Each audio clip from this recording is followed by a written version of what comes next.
Yes. You know, Tayari wants us to clap and sing and step on at the same time. I'm like, I got to choose one of them. Jay and I were trying. I was like, we look at each other, like, well, you know, we did our best. So, come on. Yeah, thank you for that song. It's right on King Jesus, right? Come on. Awesome. You know, one of the things I did, and nobody said anything. I forgot to say the announcements.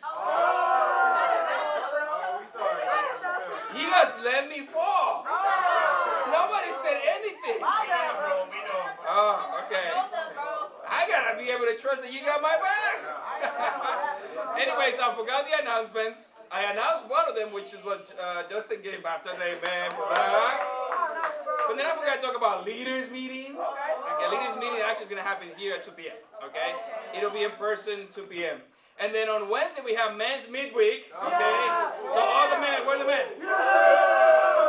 Yeah, we're gonna be meeting at Bolton B150. Okay.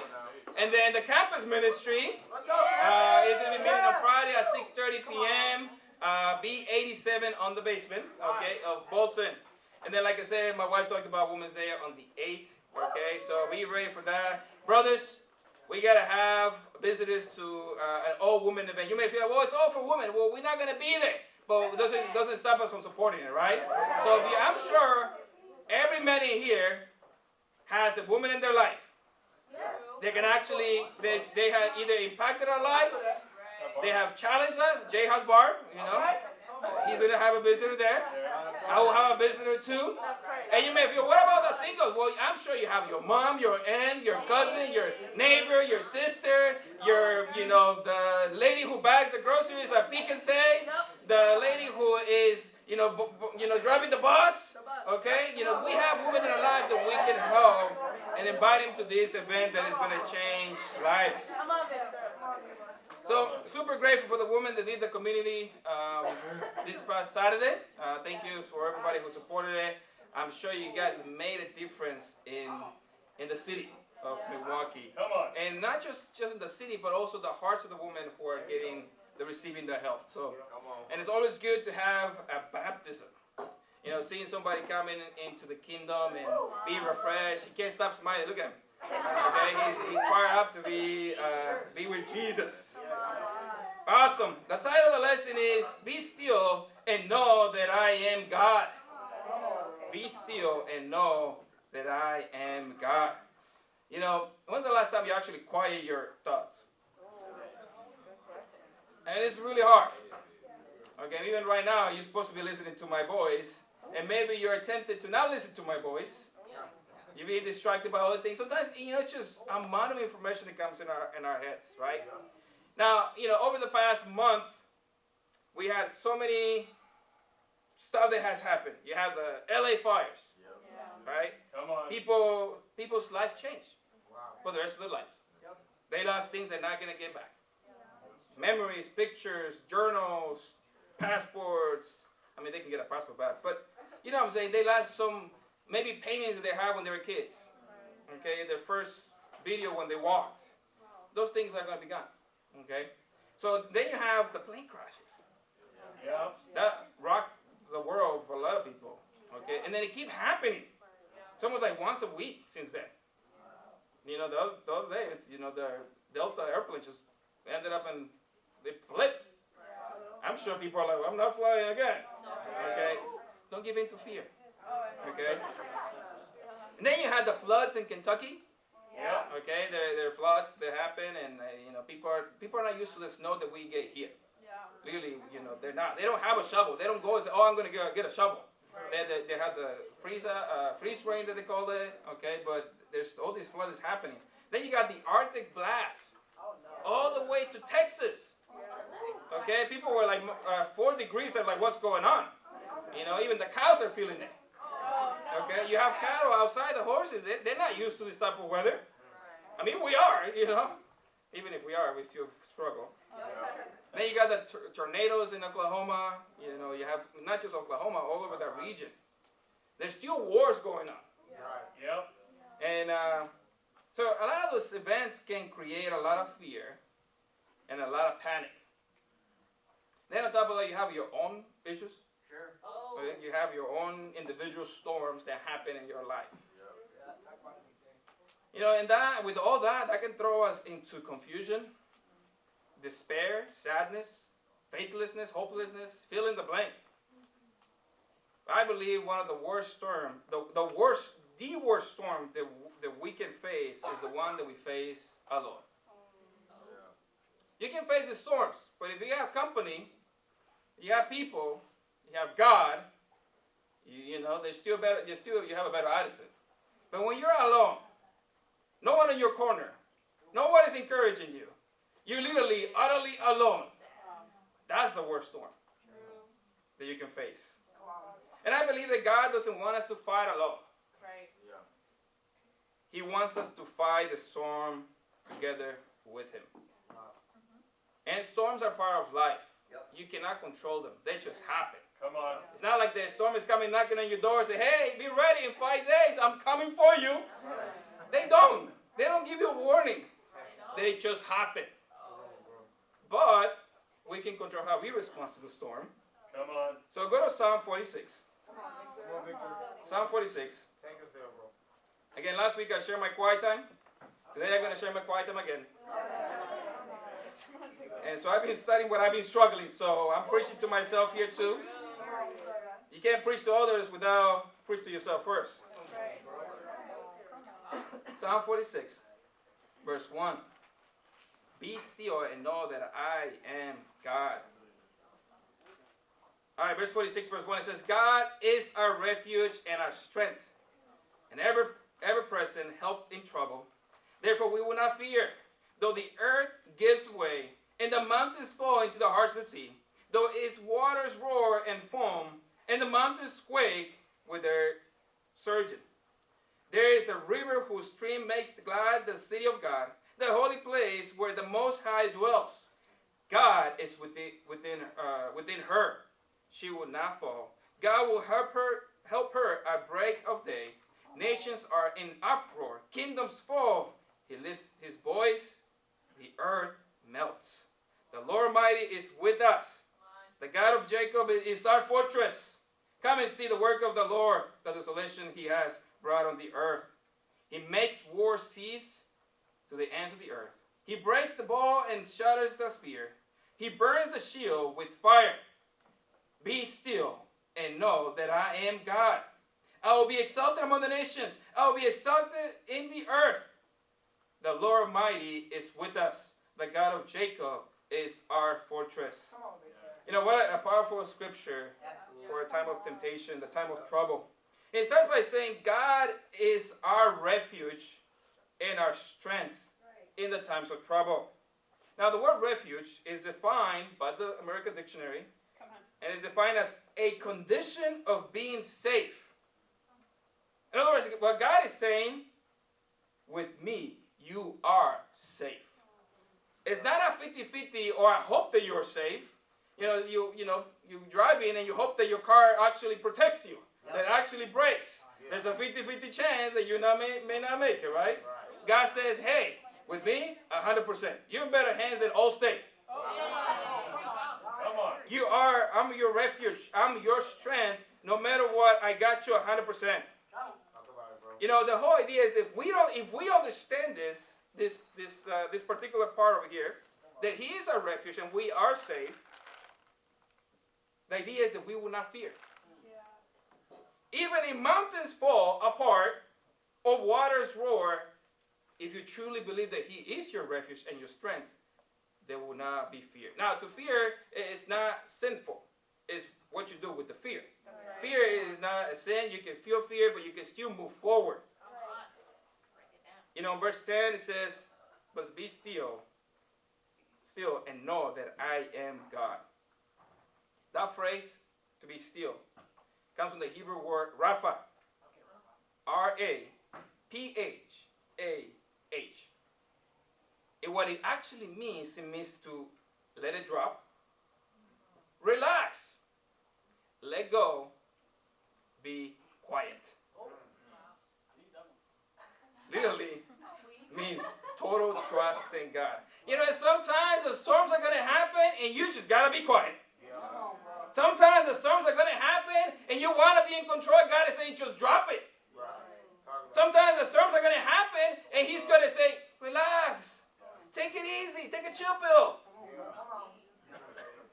Or he's simply going to say, let it go. Come on. Let it go. I'm not going to sing it. Sing it. No. Neither you guys going to go there. Inspire us. Literally, God is saying, let it go. Let me be. Let me be in control. You know, this psalm is also calling us to recognize God, to acknowledge God and his power. And the whole idea here is that without being still, you will not know God. Why? Because if the storm's happening and the idea is that God is telling you, hey, relax, chill, but you want to be in control, then you won't see God delivering you. All you see is what you can do. And God's like, what about me? I'm trying to show you. But you're just not letting me. You're fighting me on this. And to be still is to recognize, the byproduct of being still is to recognize, to know God and know his power. So brothers and sisters, you recognize your God. Do you know who is God? Come on. And if you're having a hard time recognizing that, you may be not at peace, not still, not letting him do his thing. You know, many times the reason why we give in to fear, faithlessness, hopelessness, and all the above is because we don't recognize that God is in control. We don't recognize, we don't know, we don't acknowledge God Almighty. And so therefore, when we don't recognize God, when we don't know God, what happens? You're it. No one's coming to rescue you because you're not using your rescue, your refuge. You are your own refuge, your own strength. But guess what? You have limitations. You can't see past your nose. I don't know what's back in my head. I know there's a little bit of hair. But that's it. That's it. I have limitations. I mean, Paige talked about this. She has a hard time remembering. Okay, I have a hard time with a lot of stuff. So there's a limitation that I have, but this is where like God comes in and make my weakness my strength. But you gotta be still to know him. So we're gonna get to know him a little bit more, okay? All right, point number one, I am the God who calms the storms. I am the God who calms the storms. Go to Matthew chapter 8. Matthew 8. I am the God who calms the storms. Verse 23.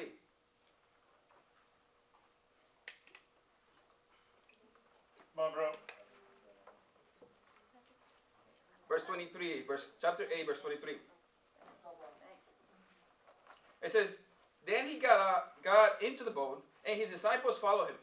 Without warning, a furious storm came up on the lake, so that the waves was swept over the boat. But Jesus was sleeping. The disciples went and woke him, saying, Lord, save us. We're going to drown. He replied, you of little faith, why are you so afraid? Then he got up, rebuked the winds and the waves, and it was completely calm. The men were amazed and asked, what kind of man is this?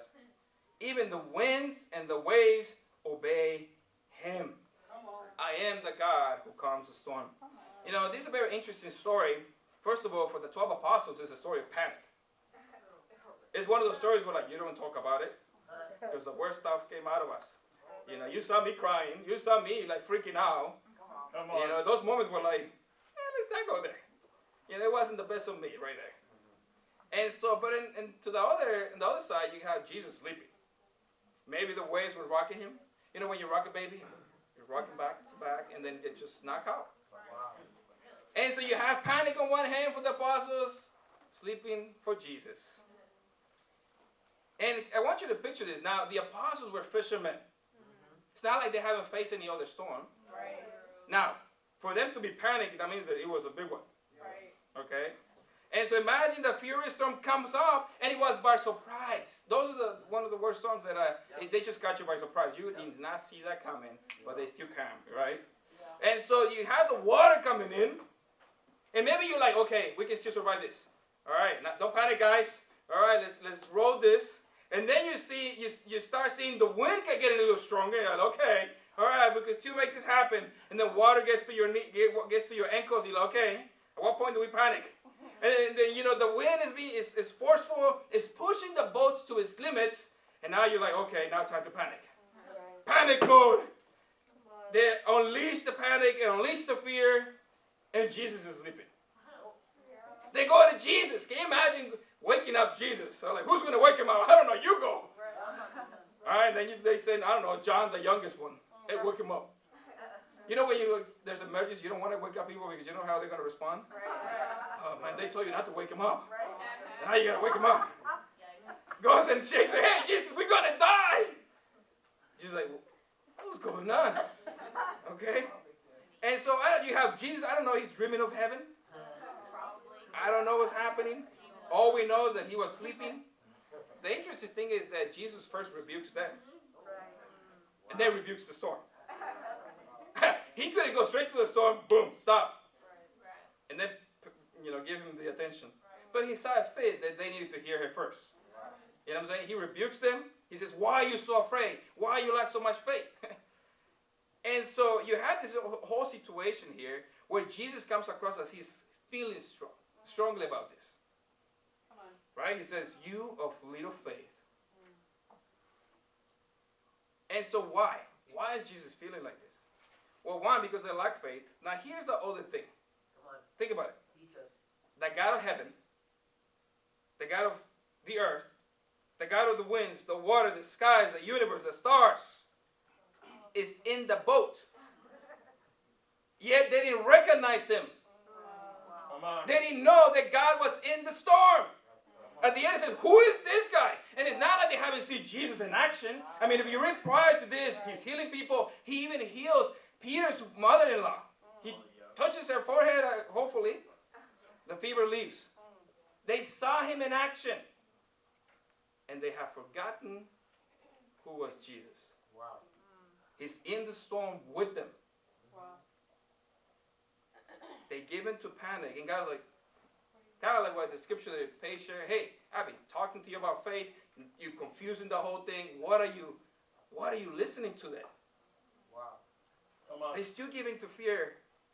And so for the apostles, they don't really get it.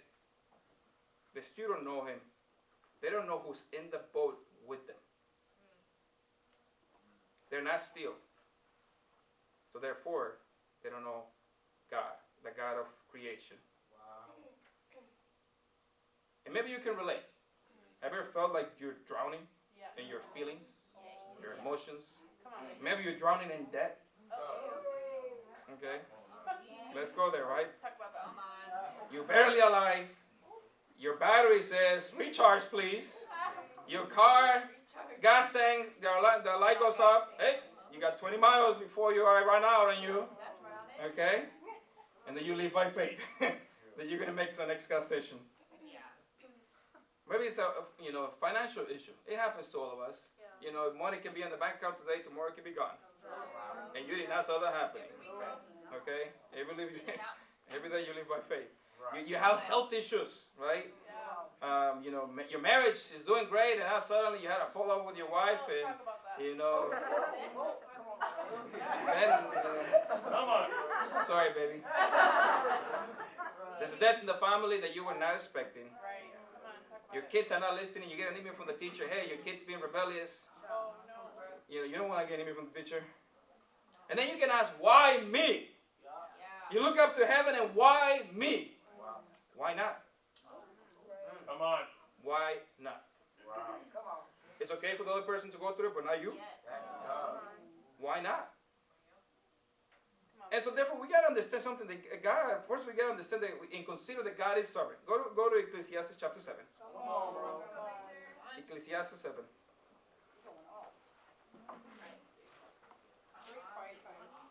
Right. 7 verse 13. Come on, baby. Ecclesiastes chapter 7 verse 13. It says, consider that what God has done. Who can straighten what has been made crooked? When the times are good, be happy. But when times are bad, consider. God has made the one as well as the other. Therefore, the man cannot discover anything about his future. And so God is in control. God is sovereign. So literally he's saying he totally has control. He has allowed, he is making the good stuff happen, but also allowing the storms in your life. He either makes it happen or he allows it. He makes it rain on the righteous, like Jay said, and also on the unrighteous. Wow. And so what happens is when we go through storms or we go through challenges, the question that comes out more often is, why is God allowing bad things happen to good people?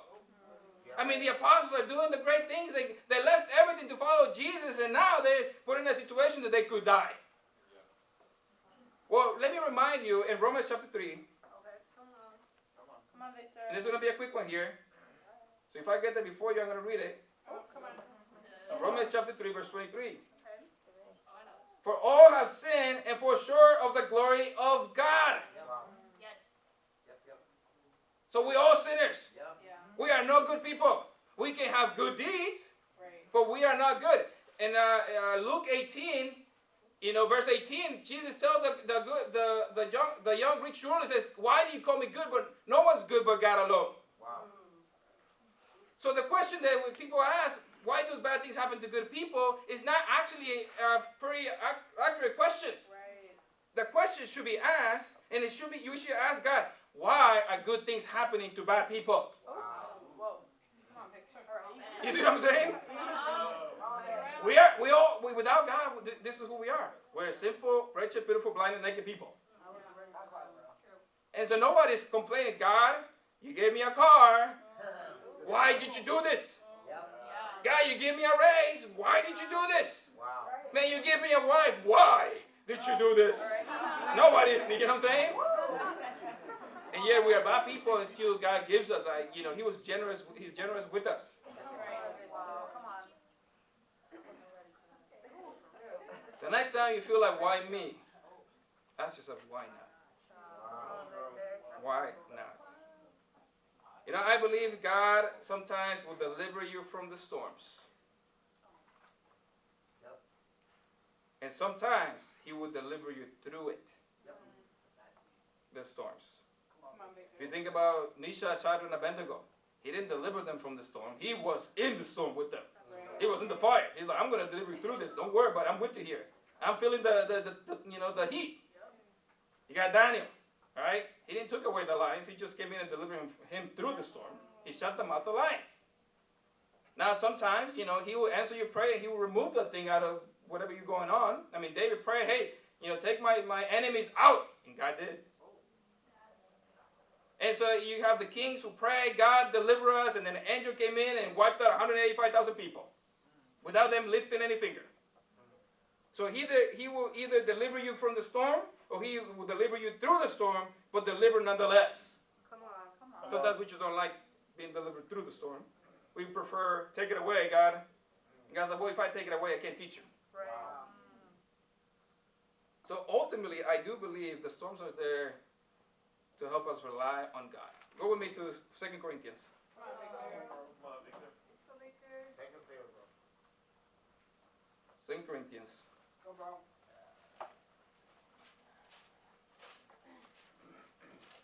Chapter 1, verse 8.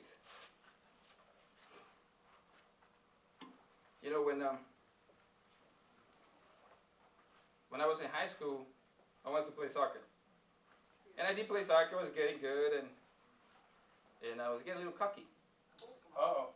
Little, too proud of myself. Started losing weight, started like looking in the mirror, you're like, yeah. And then there was a practice that happened, and we were practicing with a team outside. This was outside high school. It's just a private league. There's a guy who just joined to practice. Hey, can I play to practice with you? I said, nobody said anything, and sure. And that's a guy who maybe 20 minutes in, he slid and tackle and hit my knee and ripped my ligaments. And so the surgery that my just had, I had that. I just had to wait almost a year and a half to get the surgery because I had no insurance. The insurance didn't cover the practice. And so here I'm just walking with a broken leg. I can walk straight, I can run straight, but I can't go left or right. And I had to wait a year and a half. And there's times where like, why? And it was very frustrating seeing the team play without me. It was very frustrating. Just it literally slows me down. And I had to wrestle with my own demons that came out of that whole situation. But now looking back, I was like, you know what? God saw it fit that I needed that. Wow. If maybe he would have done that, I would probably wouldn't have become a disciple. Come on. I don't know. Because I was pretty prideful. And somehow he had to humble me out. Now, mine still works. I'm still, here. And sometimes the storms that God allows us in our lives is to help you make it to heaven. Yeah, come on. The one day you can look back and you realize, man, that's what God was doing with me over 2 years ago, 5 years ago, even 20 years ago. In 1 Corinthians chapter 1, verse 8, Come on, Victor. it says, we do not want you to be uninformed, brothers, about the hardship we suffer in the province of Asia. We were under great pressure, far beyond our ability to endure, so that we despair even of life. Indeed, in our hearts we felt the sentence of death. But this happened, that we may not rely on ourselves, but on God, who raises the dead. He has delivered us from such a deadly peril, and He will deliver us. On Him we have set our hope, that He will continue to deliver us. And somebody went through that was Paul. And Paul is very specific, he addresses our question, why? Why? Well, for our own good. Now think about it. Most of us will prefer sunny days all the time. Yep. Sun all the time, no rain, no snow, no Arctic blast. Just give me sunshine all the time. That's right. But here's the thing. If you had sunshine 365 days of the year, you have a desert. Oh, yeah. You see? Right. So we need the rain, we need the snow, we need the wind, we need every single aspect. We want sunny days all the time. You want a desert, that's what you're asking. Yeah. So here the whole idea, Paul is saying, hey, you know why these things happen? So you can rely on God. Yeah. Wow. As he says, I want you to know how hard we had it. Because I want you to know that we had to learn our lesson too. Come on. Under great pressure, far beyond what we could withstand. They said we felt like we were just going to die. And I'm sure, have you ever felt like you're going to die? Oh, yeah. Okay? And Paul says we have to rely on God, on Him who has the power to raise people from the dead. Why are you relying on you? You cannot raise the dead. Raise your hand if you can raise the dead. Raise your hand if you can stop the sun. Raise your hand if you can stop your heartbeat. Raise your hand if you can actually make it rain. You can dance all you want. Not that type of rain. And we see the facts, but yet we trust to rely on ourselves. When we see our own fault, we see our own limitations, we still trust on us. We cannot raise the dead. We cannot stop the sun. We cannot make anything happen. And to rely on Him who makes the mountains quake. But you have to be still to know that He is God. Come on. Do you know who is in the storm with you? Come on, bro. And you may feel like you're in the boat with the apostles. Well, do you know that Jesus is there with you? He may be sleeping, but He's there. Just like He was there when he jumped in the fire with Misha, Shadrach, and Abednego. He is there with you. Do you know who's in the storm with you? Sometimes we just don't see it. And God is, I'm just right here. So you're getting knocked down. Here's my hand. Tap in. I got you.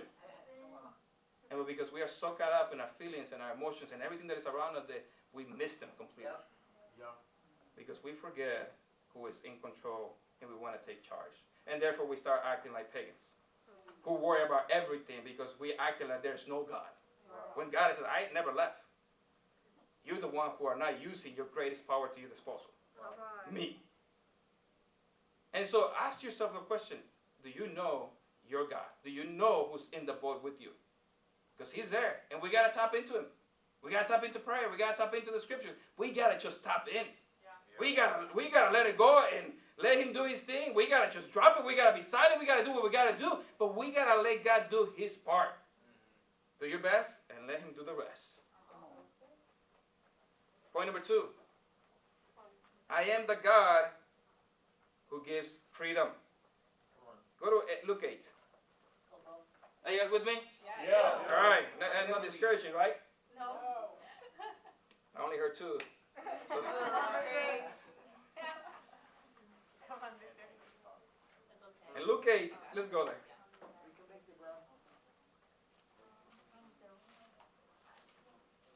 In Luke 8, we're going to pick up in verse 26.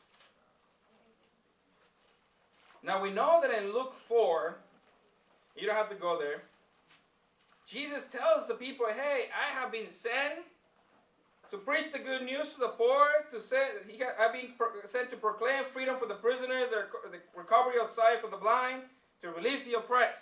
Right? He tells them, hey, this is why I came. To do some good. Yeah. And then we're going to see it in action in Luke 8. Come on. Verse 26. Now, this specific situation is happening right after Jesus and the 12 get off the boat. Yep. And they go to a different region. So when you read the book of Matthew and what I showed you earlier, with the storm, Luke also puts it next to it. In other words, they got the storm, now they're jumping into this situation. Okay? Luke 8, verse 26, it says, they sailed to the region of the Gerasenes, which is across the lake from Galilee. When Jesus stepped ashore, he was met by a demon-possessed man from the town. For a long time, this man had not worn clothes or lived in a house, but had lived in the tombs. When he saw Jesus, he cried out and fell at his feet, shouting at the top of his voice, "Why do you want with us? What do you want with me, Jesus, Son of the Most High? I beg you, do not torment me." For Jesus had commanded the evil spirit to come out of the man. Many times he had seized him, and though he was chained and had hand and foot and kept under guard, he had broken his chains and had been driven by the demon into the solitary places. Jesus asked him, "What is your name?" "Legion," he replied, because many demons had gone into him. And they begged him repeatedly not to order them to go into the abyss. A large herd of pigs was feeding there in the hillside. The demons begged Jesus to let them go into them, and he gave them permission. When the demons came out of the man, they went into the pigs, and the herd rushed down the steep bank into the lake and they were drowned. When those tending the pigs saw what had happened, they ran off and reported this in the town and the countryside. And the people went out to see what had happened. When they came to Jesus, they found the man from whom the demons had gone out, sitting at Jesus' feet, dressed and in his right mind. And they were afraid. Those who had seen it told the people how the demon-possessed man had been cured. Then all the people of the region of the Gerasenes asked Jesus to leave them, because they were overcome with fear. So he got into the boat and left. The man from whom the demons had gone out begged him to go with him. But Jesus sent him away, saying, "Return home and tell how much God has done for you." So the man went away and told all over the town how much Jesus had done for him. Well, quite a bit of story here. Yeah. And so you think about it. You're the disciples, you're the apostles, you're in the boat, you're in the storm. Jesus rebukes you, rebukes the wind. You may be like, okay, that's done. And then you get off the boat and you find yourself with a demon-possessed man. Now, the Bible says that he was naked and he ran and he's just doing all this crazy stuff. So I don't know when he came at Jesus' feet, was he naked? Not sure. But all we know that he came, and it says the Bible that he was naked and, chained up, and all this crazy stuff was happening. Wow. You just thought you had the worst day ever, and now you have a demon-possessed man coming at you. Okay? Come on. And so, you have all this happening. The demons recognize Jesus. Yes, they do. Even the demons believe. Right. Right? They know Jesus. His name is Legion. Now, depending on the army, it can go up to 1,000 people. Okay? So, I don't know how many demons were in, but there was enough to take care of all the pigs that were there. And so this is happening. The man, you know, he broke his chains. He was naked and living in the cemetery. And don't you love your apartment now after you hear that? You know, where you live, in the cemetery. Where? Just one of the tombs. Let's just, you know, use the tombstone as my headrest. Okay? This was happening. So why is this story? You know, I believe there's a parallel line between the spiritual and the physical. And sometimes they're really close. And sometimes it's really hard for you to differentiate what's spiritual and what's physical. Okay? We try sometimes to figure it out, but like sometimes we're not spiritual people, and so we just think everything's physical. Okay? You know, we have physical illness. I totally agree. But we also have spiritual illness. You know, sometimes we get good at excusing everything with the physical. We have a name for everything. And we have medicine for everything. Okay? And so sometimes you see, you know, somebody blind, somebody, you know, lame, somebody who can't speak, and the first thing we are actually to think, oh, something physical, they're wrong with them. But we never stop to think, well, what if it's a demon? I mean, that happened in the Bible, right? Where like people were demon possessed, like the woman who couldn't stop bleeding, right? Jesus healed. Well, how do we know that there's not something spiritual holding them back? Talk about it at home, bro. And so again, we are so used to excusing everything with the physical. And there's a whole spiritual war going on for our salvation that you may not know. You know, have you ever read This Present Darkness? Yeah. A great book. If you want to get spiritual about it, you gotta hear about This Present Darkness. It literally talks about how demons just leech off of people. Literally, the guy comes in, he looks sad, he's in gloom, and then behind it there's a demon leeching off of him, and they call him sadness. There's so many, the demon of anger, the demon of faithlessness is just leeching off of this person. But we can excuse it. Oh, here's a pill, get better. Come on. I'm not saying that we don't need the doctors. We need doctors. But we have a great physician. And so sometimes we are quick to go to doctors without even praying. I'm not saying don't go to doctors. That's not what I'm saying. Hopefully you're spiritual about this. Okay? I don't want to hear Victor said you don't have to go to doctors. No, that's not what I said. Okay? See, in the United States, demon possessions are like, I mean, when's the last time you heard about somebody being demon possessed? Yes, okay. But people, this doesn't happen in our culture. It's not on the news. You know, channel, you know, Fox Channel, local news. You know, the guy was demon possessed in Milwaukee, UW. You know, Milwaukee, he was just running around naked and didn't know what to do. You know, sometimes that happens because they're on drugs, but you don't hear demon possessed, right? And so, but this is live in other countries, where you see the demon possession all the time. You can ask Jay Barr this, you know, firsthand. I grew up in a small town in Mexico that like the people believe in witches. If you're a witch, they would come after you. Or they believe in demon possessed. We had a guy in the town where like you didn't go near, and you hear him hollering at the moon.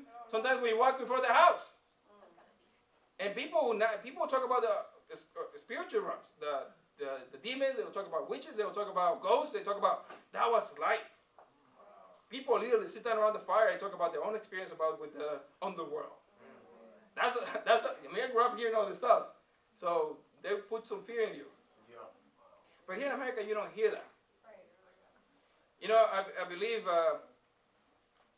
we don't hear that because one of the greatest demon possession that we have is the love of money. The love of pleasure. Come on. The love of power. And you have all these things that we just excuse it away with the physical. But it's demonic. You know, how many people you see in prison that, oh, this guy went rampant and killed 5 people. What happened? Oh, he was a little depressed. No. What if Satan took over him and made him do this? You see, we excuse everything away with something physical. There's so many people that just kill so many people because of a fit of rage. That could be demonic. I'm not saying that it's all demonic, but I'm not saying that it's not. Come on, Victor. I believe the greatest form of slavery in this world is not sex trafficking. It's sin. Or child labor. is sin. Now, if you ask people, do you see your sin as being a slave?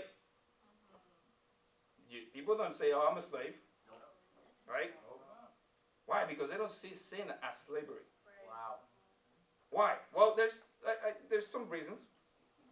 One, when we're not spiritually minded. That was me. I wasn't spiritually minded, so I didn't see my sin as slavery.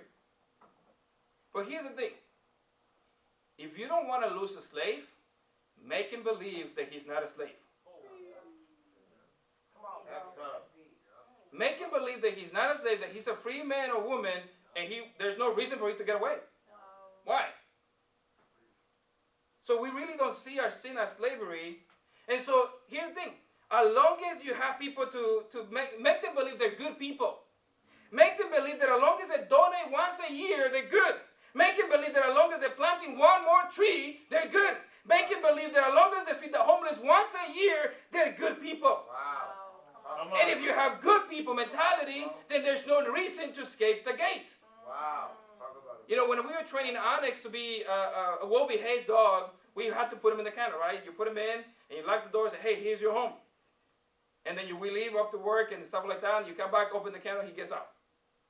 After a while, you know, you leave the kennel, you put the kennel, and then you tell him, hey, go to sleep. He goes into sleep. The door is not locked, but he knows that he doesn't get out until the next day. He's well-trained, right? Yeah. And so sometimes Satan says, all right, go ahead, live your life. Just make sure you come back to the kennel. The door is open. You don't have to leave. Yeah. There's no reason to. This is your safe place. The door is open, but there's no reason for you to leave. So we are well trained in this act of sin. And so there's no reason to leave. Right. I can do it. I can quit smoking anytime I want to. Do it. Well, I can choose, but I'm not choosing not to. Right. Well, you don't see it as a slave. Come on. We are being cooked, and we have no idea we're in the pot. We think we like lobsters. Oh yeah, this is a warm bath. You know, you're about to be chewed up in 5 minutes. And we think everything's fine. The other reason why I believe that we don't realize that we're being cooked or we're being put in kettle, and you know, even though the door is not open, is because we don't take Satan serious. Wow. Think about it. Satan is a very comical character in our culture. You have a handsome man with handsome features in red leggings with horns and a tail. I don't fear that. Right. Some women find it attractive. And some men too. You see what I'm saying? Why would I fear this comical thing in red leggings? There's no reason. So there's no reason for us to escape. Because it's not a reality. So we are not free. Wow. Just because you're in this room doesn't mean you're free. Come on. Talk about it. And here's the thing. Hopefully not, but at the end of the service, there's going to be demons waiting for you out there. And some of you guys will pick it up. It could be me. They're waiting for you at the door. And if they're not there, they're probably on the other side. If you don't run into a demon, you're probably walking with it. Wow. That's how serious it is. And so therefore, if we are slaves, we need somebody to set us free. And that is God. Talk about it, bro. The issue is that we don't see it as sin. Go to John chapter 8. Come on, bro. Come on, bro. Hey. John chapter 8. Verse 31. Come on, Victor. You know, to my shame, that this was me. I was a good person. I really, truly believed that I was good. I was a horrible liar. And I thought I was good, but I keep getting on lies, so I wasn't really good. Sexual immorality, pornography, masturbation, bitterness, anger, racist. But I was a good person. Why? Because I didn't do any of the crazy stuff. I didn't kill anybody. I didn't go and use any drugs. Never been drunk in my whole life. And so everybody told, you're a good person. You're a good person. You're the guy who a woman wants to get married to that is going to be faithful. So I really believed that I was a good person. Wow. So therefore, there was no need for God. Until finally, they studied the Bible with me and said, you are no good. Come on, Jay. I walked out of the Starbucks destroyed.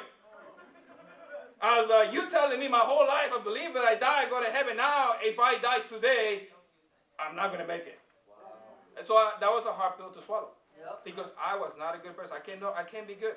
The goal is not to be good, it's to be righteous. And so we try to be good because the word tells us that you got to be good. And so therefore we set ourselves with failure. And that was me. So I had to face the facts. Verse 31. John 8:31, it says, the Jews who had believed in him to the Jews who had believed in him, Jesus said, if you hold to my teaching, you are really my disciples, then you will know the truth will set you free. They answered him, we are Abraham's descendants and have never been slaves to anyone. How can you say that we should be set free? Jesus replied, I tell you the truth, everyone who sins is a slave to sin. Now, the slave has no permanent place in the family, but the son belongs to it forever. So if the son sets you free, you will be free indeed. I know that you are Abraham's descendants, yet you are ready to kill me because you have no room for my words. I'm telling you that what I have seen the Father's presence, and you do what you have heard from your fathers. And you keep reading, he keeps rebuking them. And so the point here is that these Jews didn't really want to admit to the truth. They said, we have never been slaves to anybody. How can you set us free? That means they don't understand that they are slaves. And so they have forgotten they were slaves to the Egyptians. Yep. The Romans. I mean, they in fact, they're slaves to the Romans at this time. You got the Babylonians, the Middle Persians, the Greeks. Their whole life have been slaves. And so, why? They don't really understand the condition of their heart. They don't understand the condition of the nation. Jesus says you're a slave to sin. You don't get it. Why? Well, it's hard to admit that we are not free. It's painful to admit that we are slaves to sin. Wow. So it's easier to ignore the fact than to admit that we are slaves. Yep.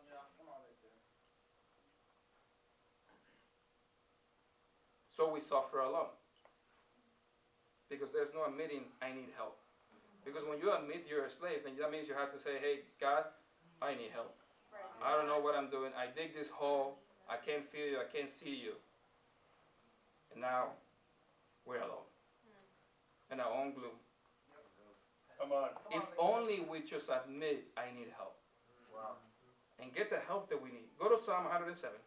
Come on, bro. Oof. Come on, Victor. Come on, Victor. Psalm 107.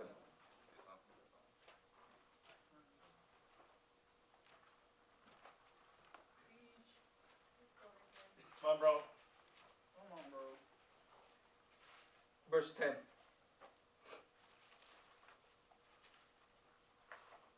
So sin causes this that I'm about to read. Psalm 107 verse 10, it says, some sat in darkness in the deepest gloom, prisoners suffering in iron chains, for they had rebelled against the words of God and despised the counsel of the Most High. So he subjected them to bitter labor. They stumbled, and there was no one to help. Then they cried out to the Lord in their trouble, and he saved them from the distress. He brought them out of darkness and the deepest gloom, and broke away their chains.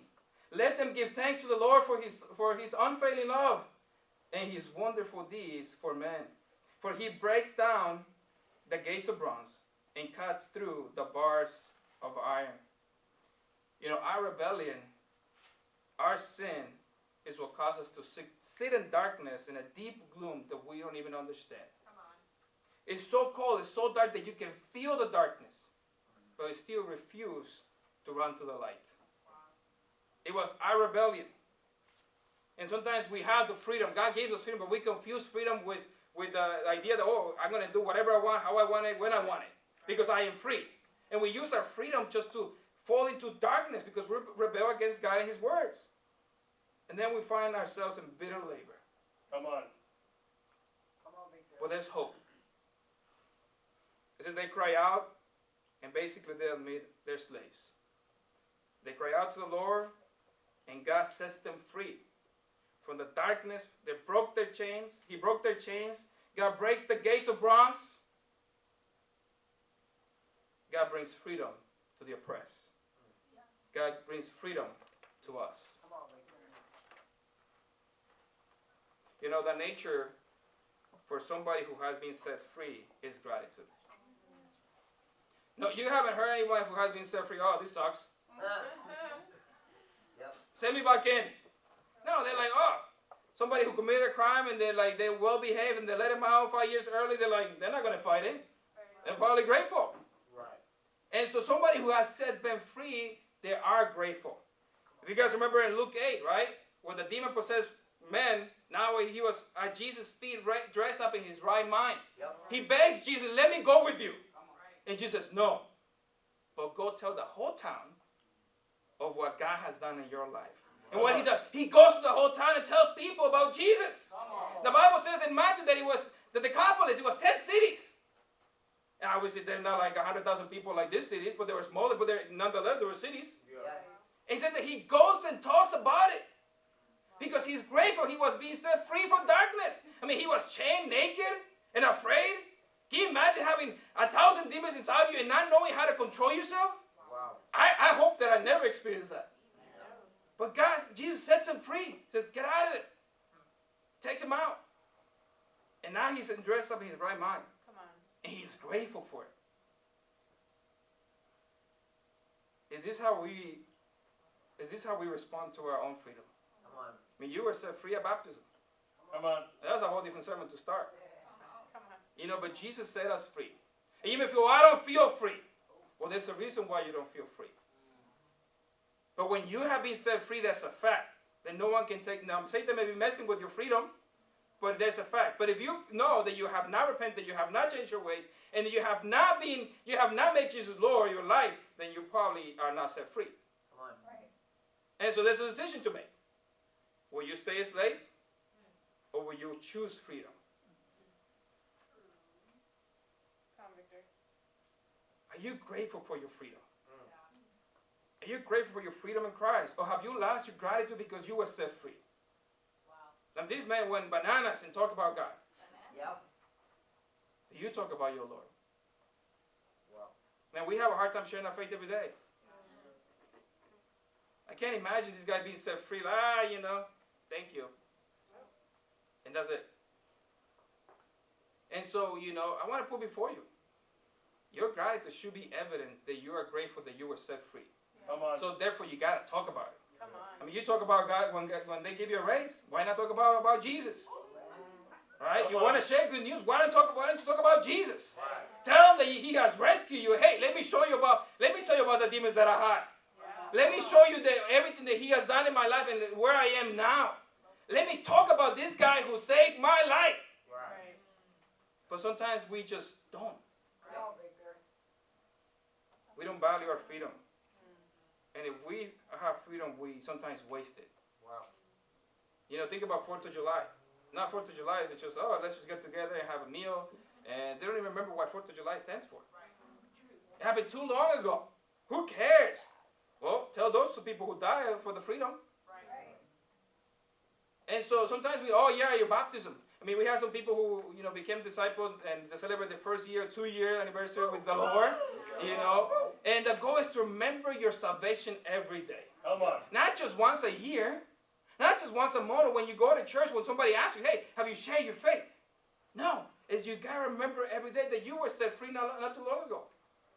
I still remember my baptism. And I still remember the feeling of before I get baptized. I close my eyes from time to time and I got to go there because sometimes I can easily forget how it felt, what it was. Come on. Have you sharing your faith? Have you telling people? Come on, Victor. If you're visiting today, study the Bible. Don't walk out of that door feeling slave. Right. Get open. If you need to cry out for help, cry out for help. Don't stay silent. Don't waste your pain. Don't waste your tears. Because for those tears, he died. This week, I'm going to give you a challenge. When you're going through it, because my guess is you're going to go through it. Come on. Okay, I don't know how big the storm is going to be. And if God spares you from this storm this week, awesome. Celebrate, because it's good times. But you got to rejoice when there are bad times too. So when you're going through the storm, be still. Calm your heart. And remember who's in the storm with you. And help somebody find the freedom from the deepest darkness of their heart. And to God be the glory.